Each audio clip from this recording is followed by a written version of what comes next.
অবয়ব থেকেই নির্ধারণ হবে রোগীর চিকিৎসা। ভবিষ্যৎ জীবনের অবিচ্ছেদ্য অংশ হবে কৃত্রিম মেধা, এআই। চলতি বছর জুড়েই এ নিয়ে ছড়িয়েছে উন্মাদনা, সমালোচনা আর হাজারো বিতর্ক। বলতে গেলে দুই ভাগে বিভক্ত হয়েছে সবকিছু। সুবিধা আর অসুবিধা হচ্ছে সেই বিতর্কের বৈরী দৈরাত। কিন্তু এআই উন্মাদনা দমে যায়নি এতটুকুও, বরং নিজের বহুমাত্রিক সক্ষমতা প্রমাণ দিয়েছে কয়েক দফা। চিকিৎসা বিজ্ঞানে জাগিয়েছে নতুন সম্ভাবনা, যা এতদিন ভাবাও যায়নি। আগামীতে বয়স বলে দেবে চিকিৎসার ধরন। যে কারো বয়সের হিসাব বুঝবেন কিভাবে? উত্তর আসবে বছর গুণে।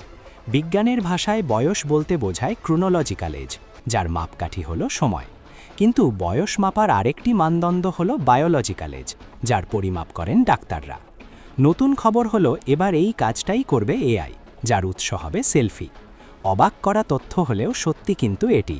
বিশেষ এআই টুল ফেস এজ এই কাজ করবে। যে কারো সেলফি বিশ্লেষণ করে বলে দেবে তার বয়স আনুমানিক কত আর তিনি কী ধরনের রোগে ভুগছেন।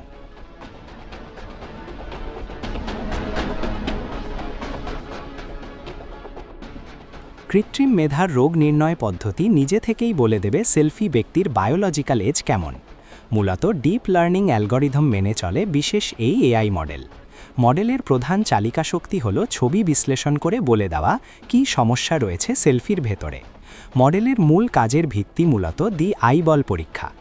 ডাক্তারের শরণাপন্ন হওয়ার পরই তিনি রোগীকে প্রাথমিক দেখে বলে দেন তার প্রধান সমস্যা কোথায়। একে বলে ডাক্তারের ক্লিনিক্যাল আই। এভাবে সরাসরি সাক্ষাতে যে কোনো ডাক্তারই রোগীর প্রথম ধাপে রোগ নির্ণয় করেন। মুখাবয়ব দেখেই প্রাথমিক ধারণা করেন, কারণ চেহারা দেখেই ডাক্তাররা অনেক কিছু বুঝে যান। ঠিক এই কাজটাই করছে ফেস এজ। যুক্তরাষ্ট্রের বোস্টনে একটি স্বাস্থ্য সংস্থা মডেলটি তৈরি করেছে। তারা বলছে ডাক্তারের ক্লিনিক্যাল আইকে চ্যালেঞ্জ করা এই মডেলের কাজ নয়, বরং তিনি যেমন ভাবছেন সেই ভাবনাকে যৌক্তিক করা, যার ভিত্তিতে চিকিৎসা শুরু করা। চলতি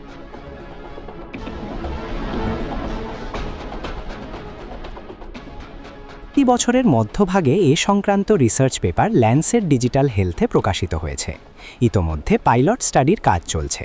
পরীক্ষামূলক সফল হলে বিশ্বের কয়েকটি দেশের হাসপাতালে এই মডেল ব্যবহৃত হবে।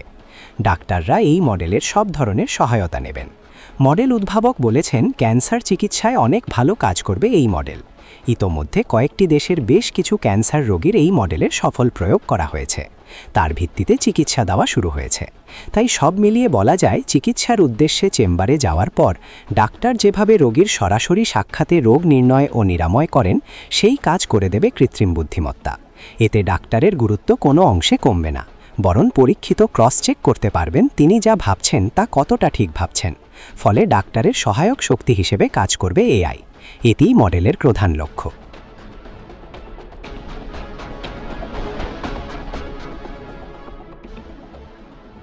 প্রিয় দর্শক, বিষয়টি নিয়ে আপনার মূল্যবান মন্তব্যটি কমেন্ট করতে ভুলবেন না।